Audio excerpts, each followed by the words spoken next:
नमस्कार, मी अर्चना गावकडच्या रेसिपी या चॅनलवर तुमचं स्वागत। आज मी तुम्हाला छान असा मिक्स व्हेज झुणका दाखवणार आहे। एकदम सोपी पद्धत, खायला एकदम टेस्टी। तुमच्या घरामध्ये ज्याही भाज्या असतील त्या आवडीनुसार थोड्या टाकायच्या। तर इथं मी बेसन पीठ घेतलेलं, सगळं साहित्य तुमच्या आवडीनुसार प्रमाणानुसार घ्यायचं। यामध्ये पाणी टाकायचं, पाणी टाकून व्यवस्थित असं मिक्स करून घ्यायचं, गाठी नाही राहू द्यायच्या। हे व्यवस्थित असं मिक्स करून घेतलेलं बाजूला ठेवून देऊ। इथं पत्ता गोबी असा कट करून घेतलेला, ढोबळी मिरची, शिमला मिरची अशी कट करून घेतलेली, बी काढून टाकायचं आणि देठ काढून टाकायचं आणि अशी कट करून घ्यायची। कांदा घेतलेला, तर ते यामध्ये तुम्ही कोणत्याही भाज्या टाकू शकता, मेथीची भाजी किंवा पालक भाजी, ज्याही भाज्या असतील त्या टाकू शकता। हे सगळं साहित्य, हे कांदा, पत्ता गोबी, मिरची तेल न टाकता अगोदर एकत्रच टाकून घ्यायचं। काही सेकंद असं मोठ्या आचेवर तेल न टाकता परतून घ्यायचं। छान असा सुगंध सुटलेला, गॅसच्या थोडी कमी करायचं, आता थोडा रंग पण येऊ द्यायचा, जास्त नाही, किंचितसं तेल टाकायचं, थोडंसं परतून घ्यायचं आता कच्चेपणा जाईपर्यंत। गॅसची आच गरजेनुसार कमी जास्त करायची।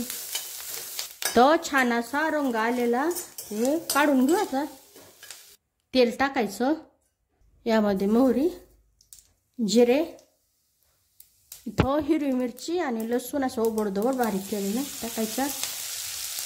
तेल तापल्यानंतर गॅसची आच लगेच कमी करायची, छान असं परतून घ्यायचं खमंग सुगंध सुटेपर्यंत। यामध्ये हळद टाकायची, थोडंसं मिक्स करून घ्यायचं। यामध्ये आता हे बेसनचं मिश्रण टाकायचं, व्यवस्थित असं मिक्स करून घ्यायचं। छान असं सुट्ट होईपर्यंत मिक्स करत राहायचं।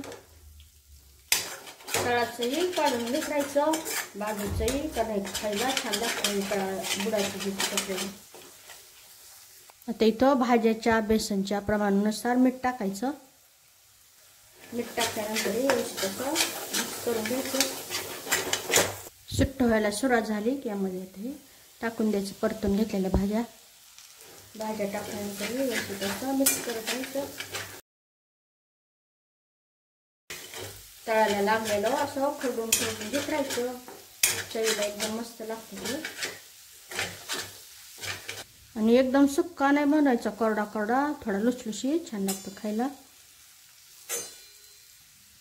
सगळ्यात शेवटी बारीक कट केलेला टोमॅटो आवडीनुसार, टोमॅटो टाकल्यानंतर नुसतं मिक्स करून घ्यायचं आता हलक्या हाताने।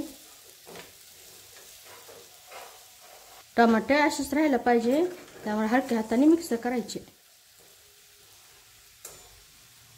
सगळ्यात शेवटी बारीक कट केलेली कोथिंबीर। आता गॅस बंद करायचा। छान असा हा मिक्स व्हेज झुणका तयार झालेला। जेवढा दिसायला छान दिसत आहे तेवढा खायला एकदम पौष्टिक आणि एकदम खमंग असा। नक्की बनवून पहा। रेसिपी आवडली तर चॅनलला सबस्क्राईब करा।